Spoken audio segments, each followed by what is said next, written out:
Sadhguru, what is the difference between devotion and addiction? In devotion also, one is in a state where he cannot live without his object of devotion. So what is the difference? Addiction is usually to substances. Devotion is towards something that you hold. You can only be devout towards something that you hold way above yourself. Devotion cannot be practiced. It cannot be cultivated or cultured. When you are overwhelmed by something or somebody, that you see something or somebody way above yourself, far beyond yourself, naturally devotion comes. It's very natural. Addiction comes because you taste something and you like the taste of it or the experience of it, you want to do it little more and little more and little more, after some time you're trapped in it. But a devotee looks more like an addict than an addict. An addict can hide his addiction, a devotee cannot hide his devotion. That's his problem.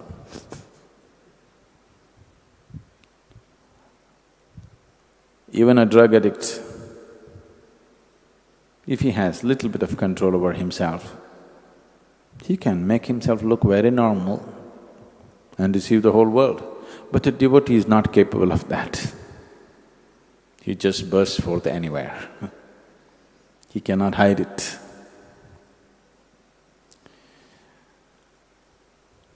This question of devotion and addiction coming together, they are not two opposites in any way, but they have come together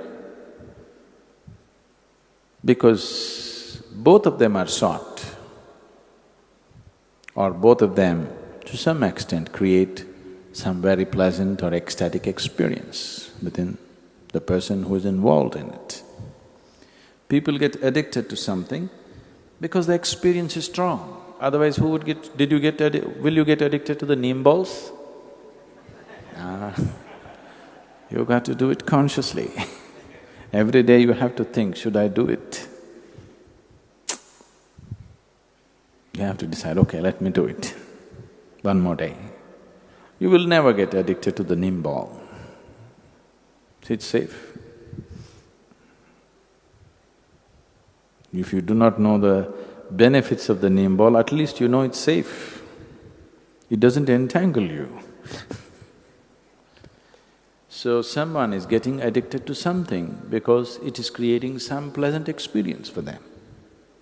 People get addicted to tobacco, people get addicted to coffee, people get addicted to alcohol, various kinds of drugs, because it's creating some pleasant experience for them.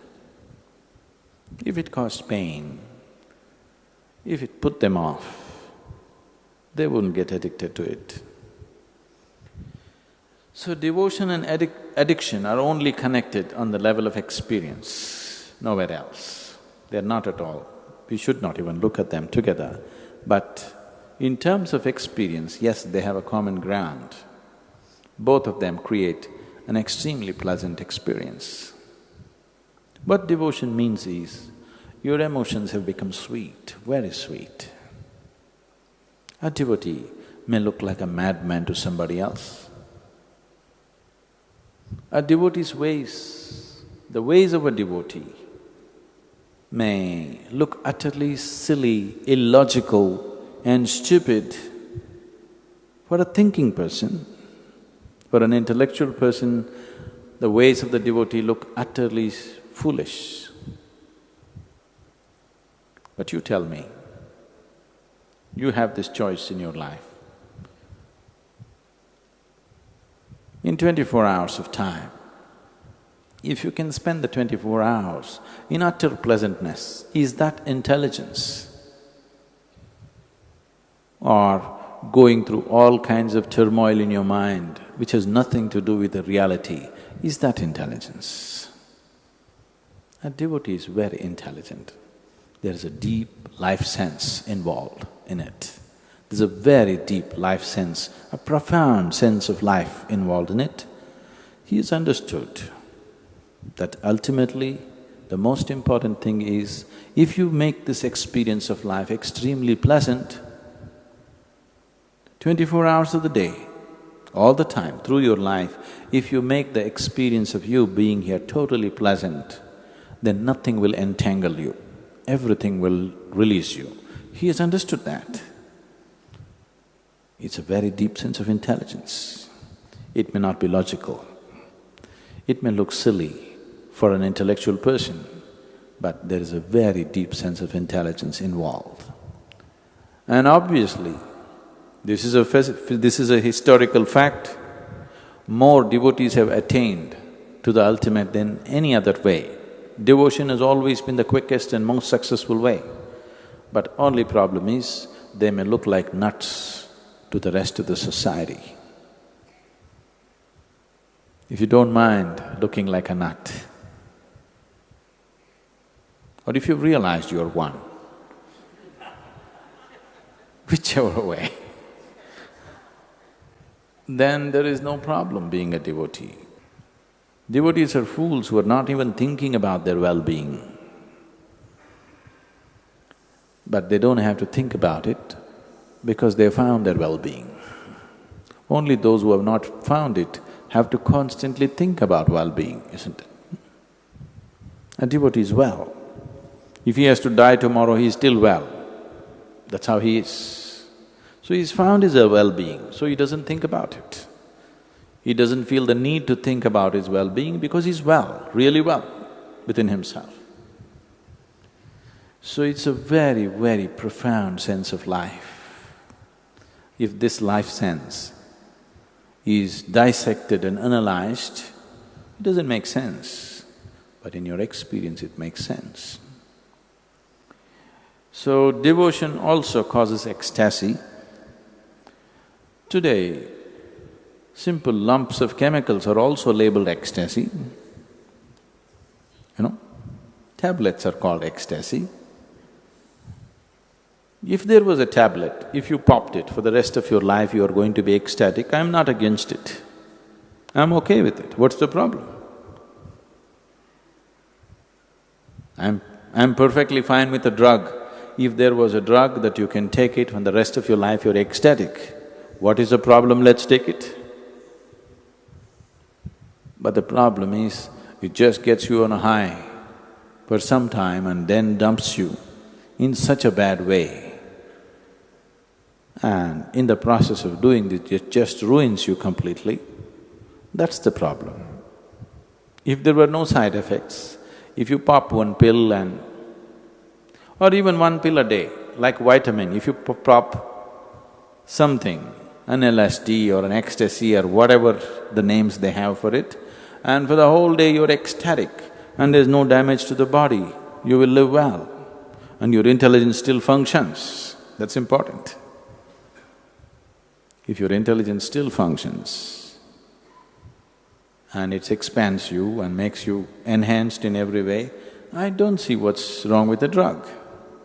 But that's not what the drug does. It's just that with the drug, with the addiction, both the physicality and the mentality, both the body and the mind shrinks. The physical capabilities will shrink and the mental capabilities will shrink. So as a human being, you're not enhanced, you're destroyed. But devotion makes you hugely enhanced. Things that you never thought you could do, now you can do because there is no limitation on you. A devotee is also insane with ecstasy, but he will never jump off a mountain or he will never jump off a high-rise building. This happened to lots of people in United States during the 60s. People jumped off high-rise buildings because they were on LSD and they thought they're free and they could fly. Devotee also feels like that, but he will never jump off because his mind and body is in full function, because he's in such a state of pleasantness within himself. So, addiction shrinks you. Devotion enhances you. Both of them could be pleasant experiences. Addiction can give you moments of pleasantness. Devotion gives you a constant sense of pleasantness. But the most important thing, it enhances you, expands you, makes you all-inclusive. Addiction pushes you to a corner, makes you totally exclusive, to a point where after a period of addiction, most people become neurotic or broken with anxieties or depression. Because the mind is broken, the body is broken.